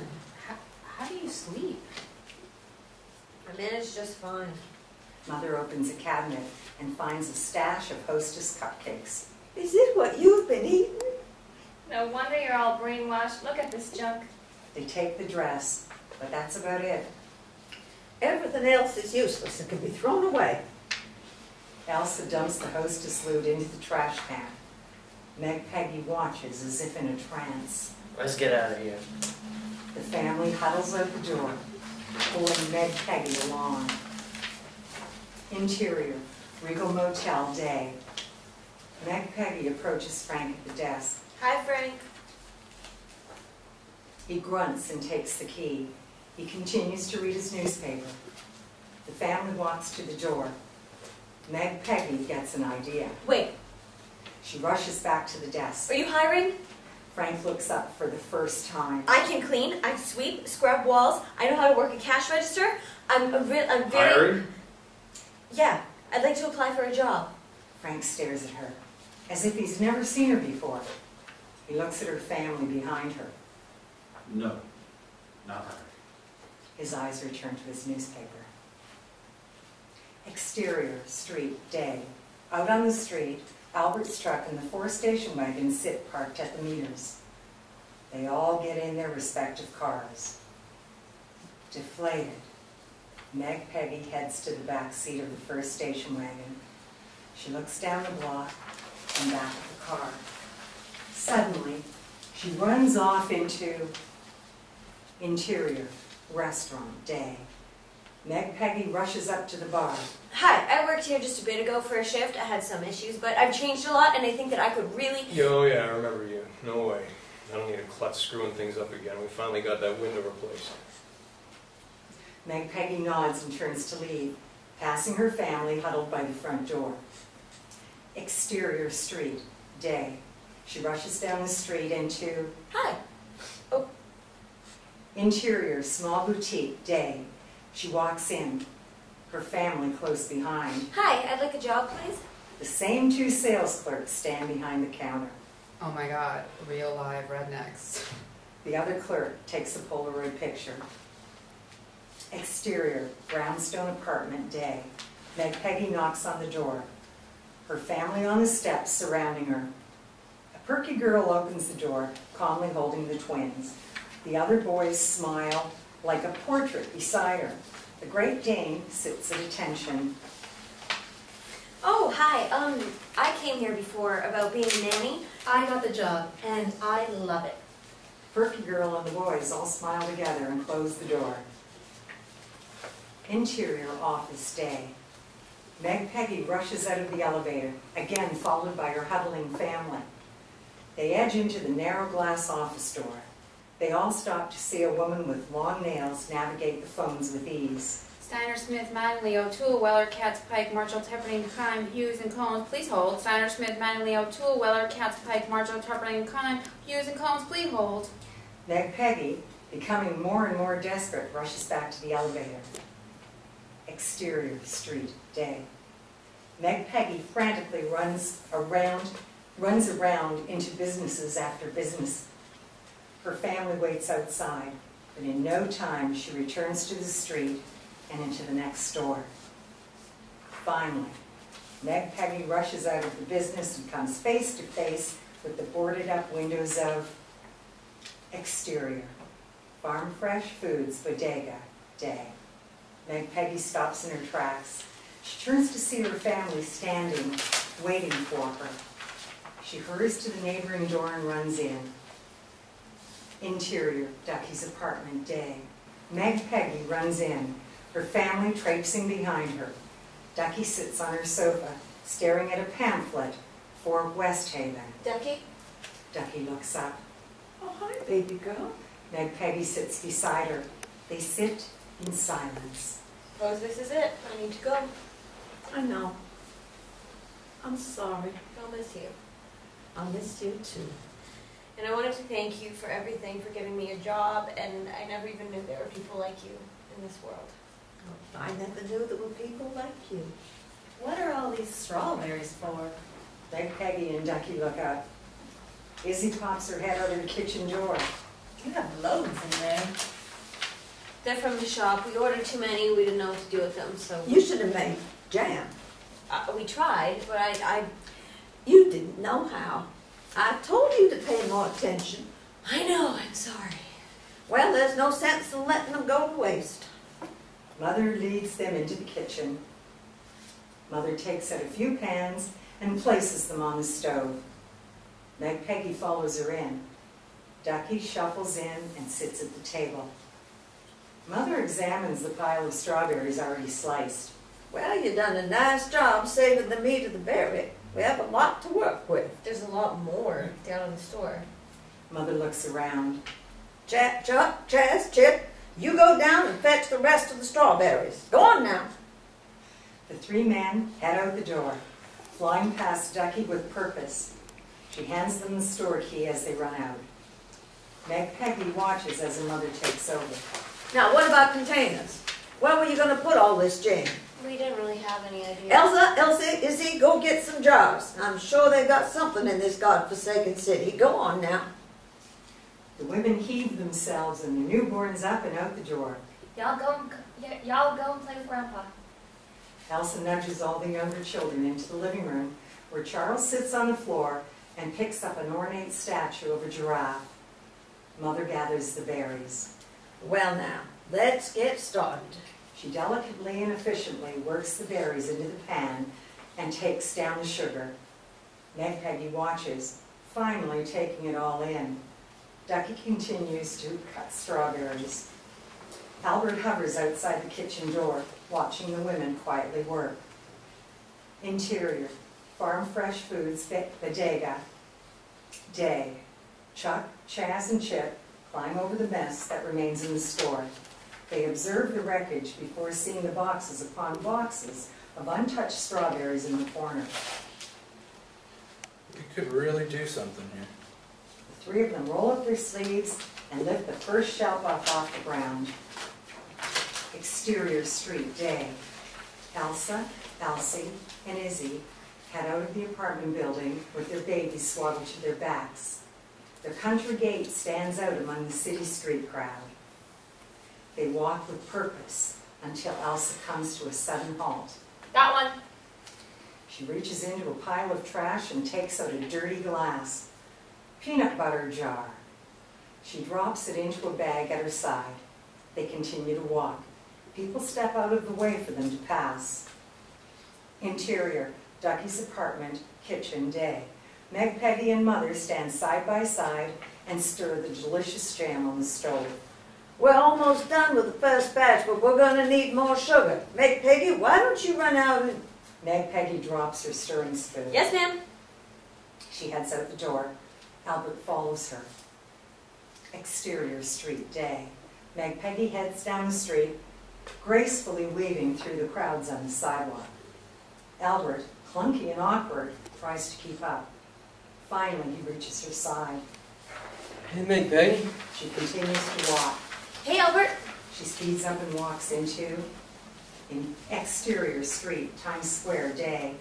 Meg Peggy continues with confidence through the ever-growing crowd, but Albert stalls. Can't see her anymore and can't seem to make a decision where to go. He looks up at the colors and lights and the sound of the people passing and the cars honking. He tries to dart, but a car screeches to a halt and honks the horn. Meg Peggy grabs his hand and pulls him back on the curb. You've got to be careful. Albert nods. I'm sorry. Meg Peggy reluctantly holds Albert's hand through the crowd and reaches a small grocery. Interior, grocery, day. Meg Peggy drops Albert's hand the moment they enter the shop. Sugar? We need sugar. Interior, Ducky's apartment, kitchen, day. Mother continues making the jam, quietly. She has a task, and she knows what to do. Ducky observes this woman. You have a lovely daughter. Yes, well, thank you. When she finally takes responsibility, we might find out she has a head on her shoulders. Oh, I'd say she has a head on her shoulders, all right. Interior, Farm Fresh Foods Bodega, day. Chip, Chuck, and Chaz quickly work without a word between them. They rebuild the shelves and clean up all the broken glass. Exterior, street, day. Elsa, Elsie, and Izzy carry bags of glass jars. Found one. The other woman turned to a businessman drinking an expensive juice out of a glass jar. They stand and wait. He notices the women. Can I help you? You'd like a bottle when you're done? He hands her the half-filled bottle of juice. Don't be silly, sir. You can drink the rest. The man, self-consciously, continues to drink. When he gets to the end, Izzy inches her hand close to the jar. As the last drop drips into his mouth, she grabs, and walks away. Izzy, don't be silly. Sir, we also have the lid. The man slowly hands her the lid. The women head down the sidewalk, leaving behind a very confused businessman. Exterior, street, day. Meg Peggy walks out of the small grocery, carrying 2 boxes of sugar. Albert walks out carrying 3. Meg Peggy darts away from him into the crowded sidewalk. Meg Peggy, wait. Meg Peggy stops. She knows she can't avoid him forever. Please, I just want to talk to you. Meg Peggy turns and they wander to a quieter side of the block, away from the crowd. Why? Why did you run off? She doesn't want to have this conversation. I just wanted to try something different. This is a far place to go for something different. As far as I could go. A larger group of loud women pass, pushing them slightly to the curb. They sit, keeping their boxes of sugar off the ground. Did you come this far just so you wouldn't have to marry me? Not completely. Would it have been that bad? No, Albert, it wasn't that I didn't want to marry you. I just... You didn't want to marry me. No, I didn't want to be married to anyone. I wanted to see the world and meet people from foreign places and try new things, and I wanted to do something before I ended up in a little house beside all the other little houses. Albert takes it in. What am I supposed to do then? Whatever you want to do. Meg Peggy feels for his broken heart. I really didn't mean to break your heart. I simply needed to go. A crinkle of sugar spills out of one of the boxes. Albert licks his finger and picks up the loose granules. He licks his finger and smiles at the sweetness. Let's go back. Interior, Ducky's apartment, kitchen, day. Meg, Peggy, and Albert arrive with all the sugar. All the boxes of strawberries previously stacked in the store stand neatly in the corner. Elsie and Izzy play with the children in the living room. Elsa takes the last jar out of the boiling water, perfect and sterilized. She places it on the counter with the others. All the previously dirty jars shine in the light. Ducky sits at the table writing out farm fresh jam onto each label. Mother continues to cook over the stove. You made it back. Well, why don't you take it from here? Come on now. Meg Peggy bravely steps up to the stove. Later, Meg Peggy pours the jam into the various jars and seals them up tight. Ducky attaches the labels and ties a bow around them. Interior, Ducky's apartment, night. Everyone sleeps soundly. Ducky in her bed, the women on the sofa, and chairs with babies in their laps and men on the floor. Meg Peggy sleeps at the kitchen table, her hand around the last jar of jam. The rest of the jars, in various shapes and sizes, cover the apartment. Interior, Ducky's apartment, early morning. Meg Peggy wakes up and stretches and looks about at all the jam they made. Chip walks in. I think these will look really nice in the shop downstairs. Meg Peggy doesn't understand. Interior, Farm Fresh Foods, Bodega Day. Front window gleams crystal clear. All the old faded advertisements taken down. Meg Peggy walks in, followed by Ducky and the whole family. They look around shocked. The wooden shelves stand uncluttered against the newly painted walls. Light pours into the shop, giving it a new, fresh feel.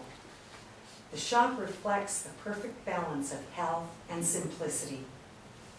New, clean wooden shelves line the walls. The shop truly exudes a farm fresh feel.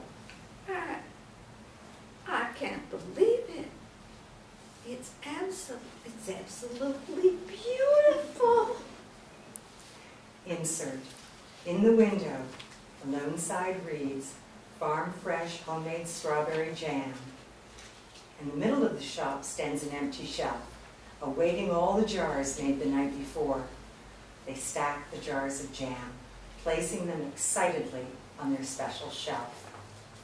Bobby walks in, followed by Sylvia. When he finally looks up from his papers, the makeover shocks him. What happened? Can you believe it? He can't at all. Who did this? I didn't want any money spent on this place. We're selling. I'm not selling. Mom, we're selling. Just because you have a few new shelves doesn't take away from the fact that you're incapable. Look, I don't care what you did to the store. We're selling. You can't run it any longer. You've left doors open. And ordered 80 pounds of strawberries when you meant to order 8. There's no reason. I'm not selling. This is my shop, and I love it. I have the lawyer coming in at noon. How'd you know she was only supposed to order 8 pounds? Ducky and Bobby turn to her. What? How did you know what she meant to order? You changed it, didn't you? The family turns to Bobby. Look, no little farm girl is gonna... Bobby, why would you do such a thing? And your hand, you hurt your hand. Breaking into the store. Bobby. She wasn't going to listen to reason. She needs to sell this place, and I knew I wouldn't be able to. Shame on you. That's it. Bobby storms out. Sylvia turns to Ducky. I'm sorry. She follows Bobby. Thank you, baby girl. Oh, thank you. Mother takes a resilient breath. Well, now that that's all done, it was nice meeting you, Ducky. We'll be off now. Let's hit the road. Come on now. Family huddles out the door toward their station wagons. Meg Peggy stops. I'm not going. Mother and the family turn to her. What did you say? This is where I belong. I can't go back. I'm staying here. Mother looks around at the shop, at her daughter standing in her new world. Albert walks up to her and gingerly takes her hand. Good luck, Meg Penny. He walks out the door. But, Mother, please. This is where I belong. I have my job back. She checks with Ducky, who nods. And I think, oof, I can really be something here. Her father steps over. I'm proud of you. You do good things, okay? Meg Peggy nods. She hugs her father. Mother reaches for Meg Peggy and hugs her tightly. A tear springs to her eyes. I'll miss you. I'll miss you too. Exterior, Farm Fresh Foods, Bodega Day. Meg, Peggy, and Ducky wave to the family as the line of station wagons trails off down through the traffic of the city streets. Exterior, brownstone apartment, day. Meg Peggy opens her mailbox in the threshold of the front door and rushes down the front steps onto the sidewalk. She has her own wardrobe now, a sweet balance of the style picked up from Ducky and her farm style. She carries a box in her hands. Exterior, street, day. She crosses streets, moving with a great sense of ease through the crowds. She rushes into interior, farm fresh foods bodega, day. The crowded, sweetly bright store, crowded with people starving for farm fresh foods. A variety of jam lines the walls, the shelves. People come from all over to buy their jam. In the corner of the room, among all the delicious jam, stands a lovely, modest shelf filled with hostess treats. Meg Peggy rushes in and hands the parcel to Ducky, who sits at her perch behind the counter. Ducky opens the package to some delectable apricots. And we got a letter from home. The back fields are all planted, and Mother said they'll be up soon to bring a great big batch of strawberries. Oh, that's wonderful. Meg Peggy takes the ladder and places it in a box under the counter, full of lovely letters from home. And she and Ducky look out onto their lovely shop. Fade to black.